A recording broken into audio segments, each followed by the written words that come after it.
Friends, मैं हर्षिता शुक्ला आप सभी लोगों का हर्षिता क्लासेस में बहुत बहुत स्वागत करती हूँ। और फ्रेंड्स, आज मैं यूपी डीएलएड 4th सेमेस्टर के मैथ्स विषय का क्विक रिवीजन लेकर के आई हूँ। और इस क्विक रिवीजन के अंतर्गत मैं सबसे महत्वपूर्ण प्रश्नों को सम्मिलित की हूँ जो परीक्षा के लिए बहुत बहुत इंपॉर्टेंट है। पूरा वीडियो आप लोग ध्यान से देखें, एक भी क्वेश्चन को स्किप नहीं करेंगे और ज्यादा से ज्यादा इस वीडियो को जरूर शेयर करेंगे।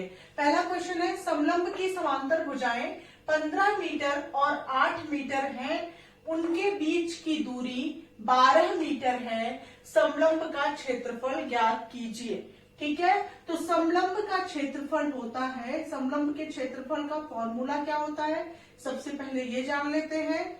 समलंब का क्षेत्रफल बराबर होता है 1/2 गुणे B1 plus B2 into H। ठीक है, यही समलंब के क्षेत्रफल का फॉर्मूला होता है। तो फ्रेंड्स, यहाँ पे सबसे पहले समलंब का चित्र कैसे बनेगा ये देख लीजिए। इस तरह से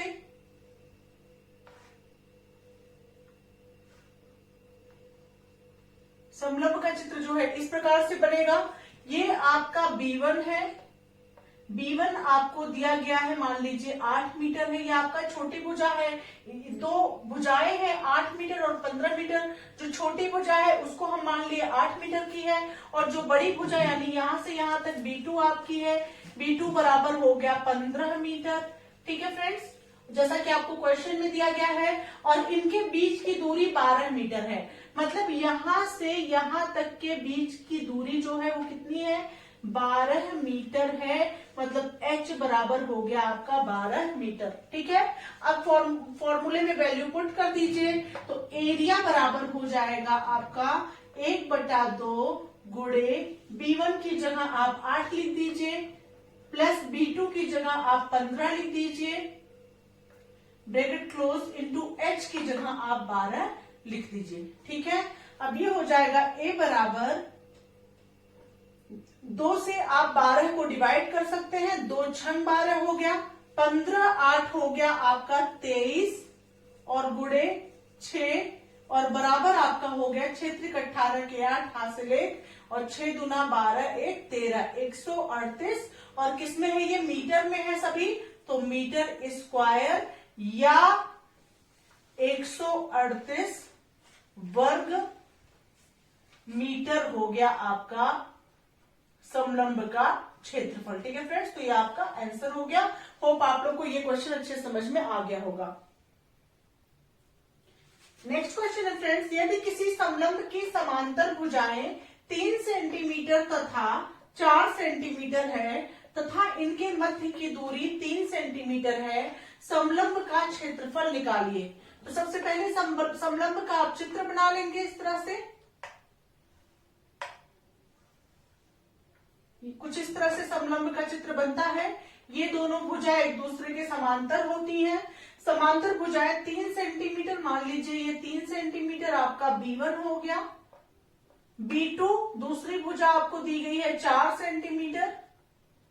ठीक है, और यहाँ पे दिया गया है इनके मध्य की दूरी 3 सेंटीमीटर है, तो यहां से यहां तक की दूरी कितनी आ गई, 3 सेंटीमीटर आ गई। ठीक है, H बराबर हो गया 3 सेंटीमीटर। तो समलंब का क्षेत्रफल आपको निकालना है। तो यहां पे हो गया एरिया ऑफ समलंब, जो भी है समलंब का एरिया निकालना है आपको, इज इक्वल टू, ये हो जाएगा आपका 1/2 गुणे B1 plus B2 into H।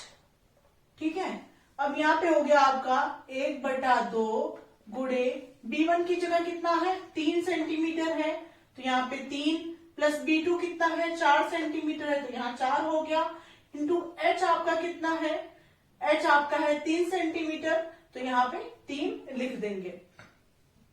उसके बाद फ्रेंड्स, अब ये 2 से तो 3 डिवाइड नहीं होगा, तो यहाँ पे क्या करेंगे, 1/2 गुणे 4 3 7 गुणे और 3। ठीक है, तो ये हो गया आपका 7 या 21, 21/2।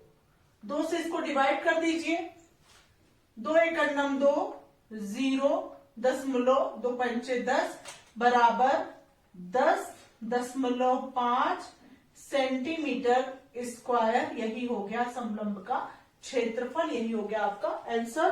होप आप लोग को ये क्वेश्चन भी अच्छे समझ में आ गया होगा। अगला क्वेश्चन है फ्रेंड्स, क्यूब रूट 343 यानी 343 गुणे अंडर रूट, मतलब रूट में है आपका 576 को सरल कीजिए। तो फ्रेंड्स यहाँ पे जहां पे क्यूब रूट होता है, ठीक है, और ये यहाँ पे कुछ, यहाँ पे 3 है तो यहाँ पे क्यूब रूट होगा, और यहाँ पे कुछ नहीं है तो वहां पे क्या होता है, स्क्वायर रूट होता है, ठीक है। तो यहाँ पे क्या करेंगे, पहले 343 का फैक्टर निकाल लेंगे। 343 का फैक्टर आप यहाँ पे साइड में रफ वर्क कर सकते हैं। 343 का फैक्टर निकाल लेंगे तो ये किससे जाएगा आपका, ये आपका सबसे पहले जाएगा 7 से, ठीक है।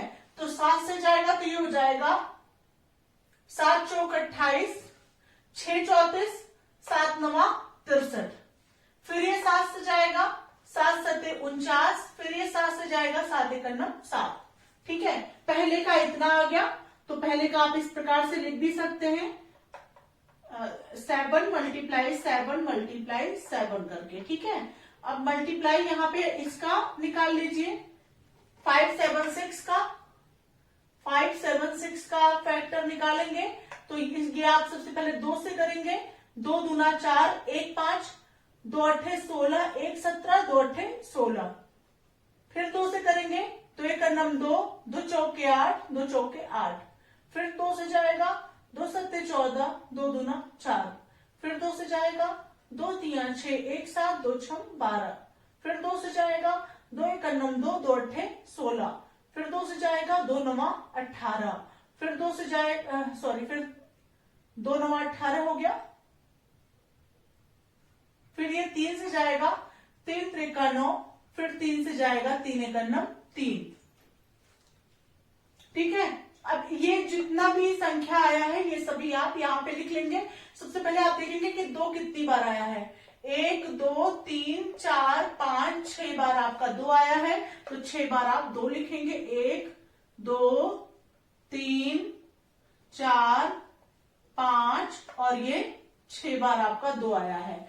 3 कितनी बार आया है, 2 बार आया है, तो 2 बार आप 3 लिख देंगे, गुणे 3, ठीक है। अब यहाँ पे चूंकि क्यूब रूट है तो यहाँ पे हम क्या करेंगे, 3 3 का जोड़ा बनाएंगे। जहां पे क्यूब रूट होता है वहां पे हम 3 3 का जोड़ा बनाते हैं।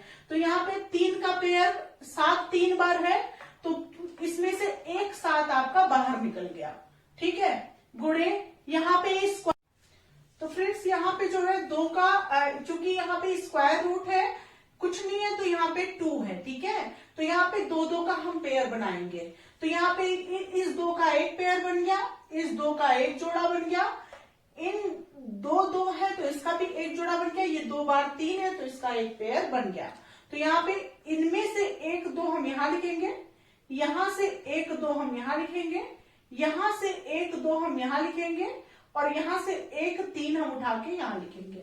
अब इन सबको हम मल्टीप्लाई कर देंगे तो यहाँ हो जाएगा 7 गुणे 2 दूना 4 दूना 8 त्रिक 24, ठीक है। अब 7 का 24 में हम गुणा करेंगे, 7 चौक 28 के 8 हासिल 2, और 7 दूना 14 2 16, 168 आपका हो गया आंसर। इस प्रकार से ये प्रश्न आप सॉल्व करेंगे। अगला क्वेश्चन है फ्रेंड्स, क्वेश्चन नंबर 4 है, दी गई संख्याओं की माध्यिका ज्ञात कीजिए, ठीक है। तो माध्यिका से भी प्रश्न आपकी परीक्षा में जरूर पूछे जाते हैं। तो यहाँ पे आपको कुछ डिजिट्स दी गई है, 9, 6, 3, 1, 6, 6, 9, 6, 4, 3, 0, ठीक है। यही आपको संख्याएं दी गई हैं। तो सबसे पहले हम क्या करते हैं, माध्यिका ज्ञात करने के लिए संख्याओं को आरोही या अवरोही क्रम में हम लिखते हैं। तो यहाँ पे सबसे पहले हम क्या करेंगे, संख्याओं को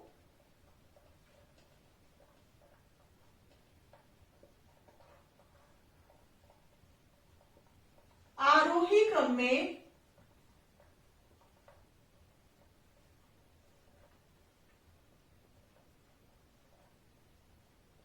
लिखने पर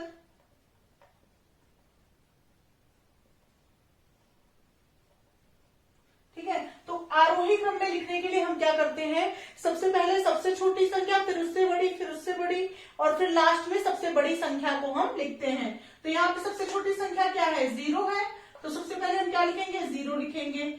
उससे बड़ी क्या है, इसमें से देखेंगे उससे बड़ी क्या है, 1 है, तो आप 1 लिखेंगे। 1 के बाद बड़ी क्या है, 1 के बाद 2 कहीं नहीं है, 3 है, 3 आपका 2 बार आया है, तो लगातार आप 2 बार 3 लिख देंगे। 3 के बाद आपका क्या है, 3 के बाद 4 नहीं है, 5 नहीं है, फिर 6 है आपका। 6 कितनी बार आया है, 1 बार, 2 बार, 3 बार, 4 बार, तो 4 बार 6 लिख देंगे। 1 2 3 और 4 बार आप 6 लिख दिए। 6 नहीं, 3 के बाद आपका 4 भी है एक बार, तो बीच में आप 4 लिख देंगे, ठीक है। 4 के बाद 6 जो है आपका 1 2 3 4 बार है, 4 बार 6 लिख देंगे। 6 के बाद अब क्या बच रहा है, अब यहाँ पे 9 है और कोई संख्या नहीं बच रही है, 4 भी हो गया, यहाँ पे 9 है, एक बार 9 है, 2 बार 9 है, तो 2 बार हम 9 लिख देंगे, ठीक है। एक बार आप मिला लीजिए, सबसे पहले 0 है, 0 लिख दिया। 1 एक बार है तो 1 लिख दिया। 3 आपका है 2 बार, एक बार यहाँ है, एक बार यहाँ है, 2 बार 3 लिख दिया। 3 के बाद एक बार आपका 4 है, 4 लिख दिया। 4 के बाद 6, 1 2 3 4 बार है, तो 4 बार आप 6 लिख दिए। 6 के बाद 9 आपका 2 बार है, तो 2 बार आप 9 लिख दिए। उसके बाद फ्रेंड्स यहाँ पे क्या होगा कि कितनी संख्या है टोटल, इसको जोड़ेंगे, तो 1 2 3 4 5 6 7 8 9 10 11, तो नंबर कितना है, n = 11 है, ठीक है। जो कि 11 क्या होती है, 11 एक विषम संख्या है। 11 क्या है, एक विषम संख्या है। और इसमें क्या होता है, माध्यिका निकालने में अगर सम और विषम संख्या दी रहती है तो दोनों का फॉर्मूला अलग अलग होता है। विषम संख्या चूंकि यहाँ है तो इसका फॉर्मूला होगा माध्यिका बराबर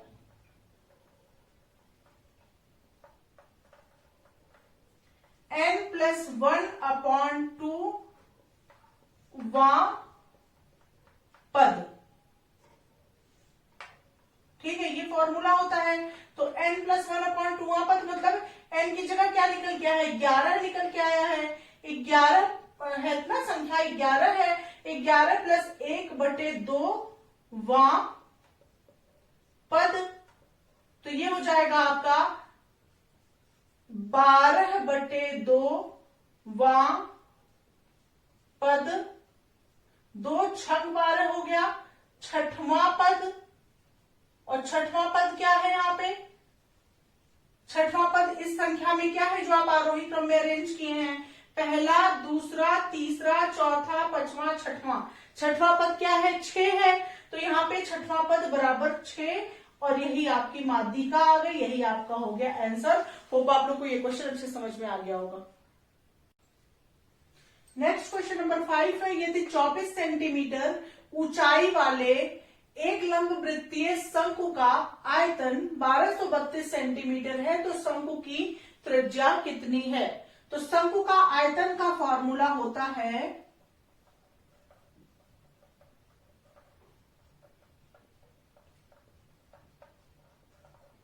1/3 πr²h, ठीक है। तो यहाँ पे शंकु का आयतन आपको दिया गया है 1232 सेंटीमीटर स्क्वायर, तो आयतन की जगह आप क्या लिखेंगे, 1232 बराबर 1/3 गुणे पाई की जगह आपको दिया गया है 22/7 मानना है, 22/7 गुणे त्रिज्या आपको ज्ञात करनी है, यानी r² की वैल्यू आपको नहीं पता है, ठीक है। और गुणे h आपका कितना है, 24 सेंटीमीटर, ठीक है। तो यहाँ पे ऊंचाई दिया गया है 24 सेंटीमीटर, इसको आप लिख देंगे, ठीक है। अब इसको आप सॉल्व कर लेंगे, किस तरह से सॉल्व करेंगे इसको, सबसे पहले जो कट रहा है उसको काट दीजिए, 3 × 3 3 × 24, ठीक है। अब ये हो जाएगा आपका r² बराबर 1232 गुणे, अब यहाँ पे क्या जाएगा, 7 ऊपर चला जाएगा, ठीक है, तो गुणे 7 और बटे 22 गुणे 8, 22 गुणे 8, इस प्रकार से कर लेंगे। अब इसको जो कट रहा है उसको काटिए, 2 से काट सकते हैं, 2 × 2 2 × 2 2 6 12, ठीक है, और 2 एकम 2, 2 छम 12, 616 आ गया। अब ये किससे जाएगा 616, 11 से 616 काटिए, 11 पचे 55, 55 6 61, 6 बचा यहाँ पे और 6 यहाँ पे, 66 हो गया, 11 छक्का 66। 8 से 56 को काट सकते हैं, 8 सत्ते 56, तो यहाँ पे लिख सकते हैं आर स्क्वायर बराबर 7 गुणे 7, आर बराबर हो गया अंडर रूट 7 गुणे 7, इसका पेयर बन गया, आर बराबर हो गया 7 सेंटीमीटर, और यही हो गया आपका आंसर। इस प्रकार से ये प्रश्न आप सॉल्व करेंगे। अगला क्वेश्चन है फ्रेंड्स, क्वेश्चन नंबर 6, दी गई संख्याओं का औसत ज्ञात कीजिए। औसत ज्ञात करना भी आपकी परीक्षा में बहुत पूछा जाता है, इस तरह के प्रश्न भी। तो संख्याएं आपको दी गई है 7, 4, 3, 4, 7, 5। तो यहाँ पे फ्रेंड्स सबसे पहले हम देखेंगे कितनी संख्याएं हैं। तो यहाँ पे 1, 2, 3, 4, 5, 6 संख्याएं हैं। तो यहाँ लिखेंगे पदों, सॉल्यूशन में नीचे लिख दीजिए पदों की संख्या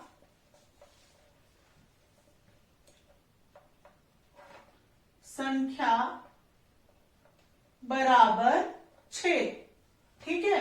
और औसत का फॉर्मूला याद कर लीजिए, औसत बराबर होता है संख्याओं का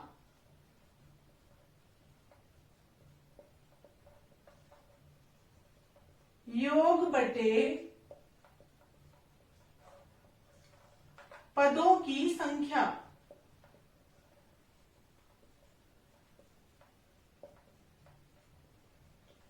ठीक है, तो यहां पे हो जाएगा संख्याओं का योग, मतलब हो गया 7 धन 4 धन 3 धन 4 धन 7 धन 5, ठीक है। ये संख्याओं का योग और बटे पदों की संख्या कितनी है, कुल पद कितने हैं, ये 6 हैं, तो नीचे 6 लिख देंगे, ठीक है। उसके बाद ये हो जाएगा आपका 7 4 11, 11 3 14, 14 4 18, 18 7 25, 5 30, 30 बटे 6, 6 से 30 डिवाइड करेंगे 5 बार जाएगा 5, आपका हो गया आंसर। होप आप लोग को ये क्वेश्चन भी अच्छे समझ में आ गया होगा। नेक्स्ट क्वेश्चन नंबर 7 है, x square plus 9x plus 20 के गुणनखंड करो। तो सबसे पहले इसको समझेंगे कि गुणनखंड किस प्रकार से करते हैं। तो सबसे पहले आप क्वेश्चन लिख दीजिए एक्स स्क्वायर प्लस 9x और प्लस 20, ठीक है।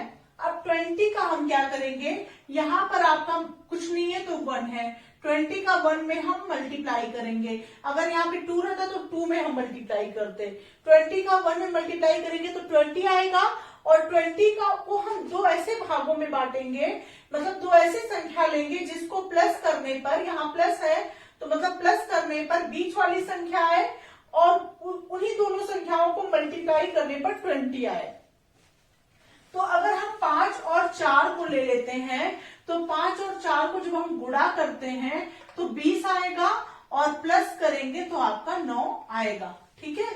तो यहां हो जाएगा आपका एक्स स्क्वायर प्लस 5 धन 4 एक्स प्लस 20, ठीक है। तो ये हो जाएगा एक्स स्क्वायर धन 5 का एक्स में गुणा करेंगे 5x, धन 4 का एक्स में गुणा करेंगे 4x, और प्लस 20। तो ये इन दोनों का पेयर बन गया, इन दोनों का पेयर बन गया। यहां से क्या कॉमन ले सकते हैं, जो दोनों में होता है वही कॉमन होता है।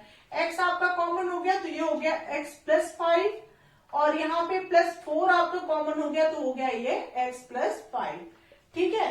अब एक ब्रैकेट में आपका हो गया x प्लस 4, और दूसरे ब्रैकेट में हो गया x प्लस 5, और यही हो गया आपका आंसर। होगा आप लोग को ये भी क्वेश्चन अच्छे से समझ में आ गया होगा।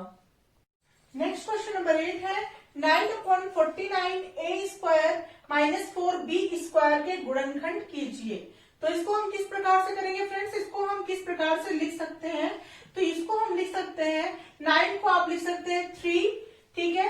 3 का स्क्वायर मतलब 3 और अपॉन ये 49 को आप लिख सकते हैं 7, और यहाँ पे a का होल स्क्वायर, ठीक है। इस प्रकार से भी तो लिख सकते हैं।